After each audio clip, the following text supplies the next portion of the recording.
Now, the WGAL News 8 Storm Team forecast with meteorologist TJ Springer.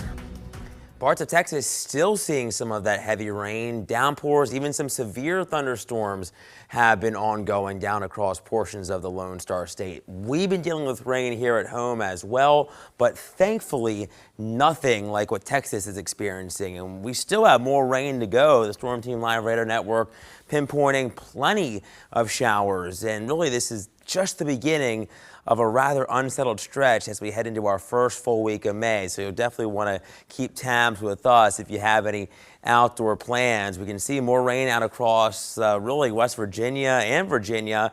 The cold front still out to our west. This is what we're watching as we head through the next 24 to 36 hours. All this moisture out ahead of it is really thanks to the warm front. This isn't going to get through, the cold front that is, until late Sunday and early Monday, at least starting to swing into the Commonwealth. A slow moving system going to keep things wet as we progress into our Sunday.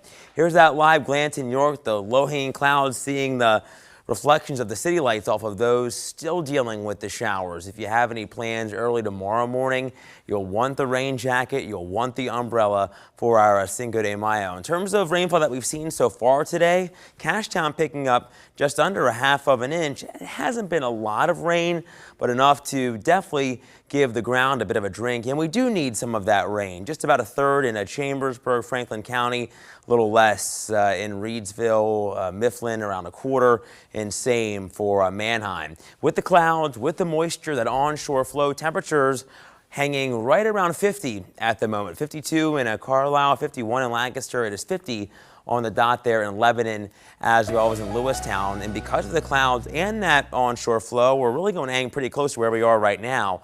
Upper 40s and lower 50s through the overnight with the light rain continuing. I think it picks up a bit as we head through the morning tomorrow.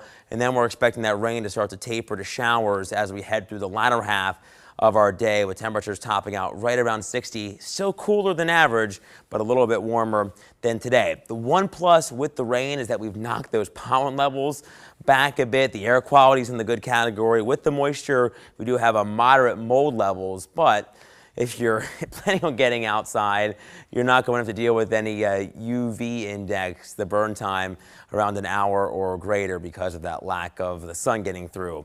Here's Predictor. As we time things out through the rest of the night, we can see those showers becoming a steadier rain through the wee hours of our Sunday, a little more lift in the atmosphere, aiding in that.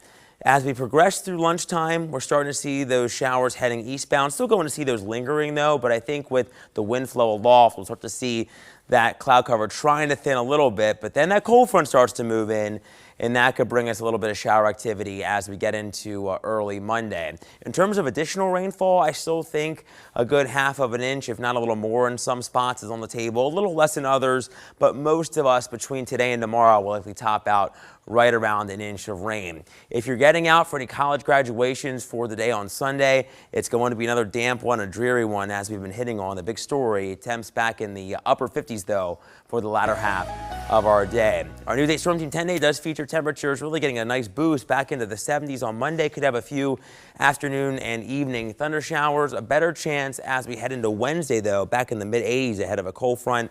That starts to sweep in Thursday into Friday. Does keep things unsettled, knocks our temps back into the 60s heading into our Mother's Day weekend, McKenna. But finally, as we head into the following week, looks a little bit drier and a little warmer. A colder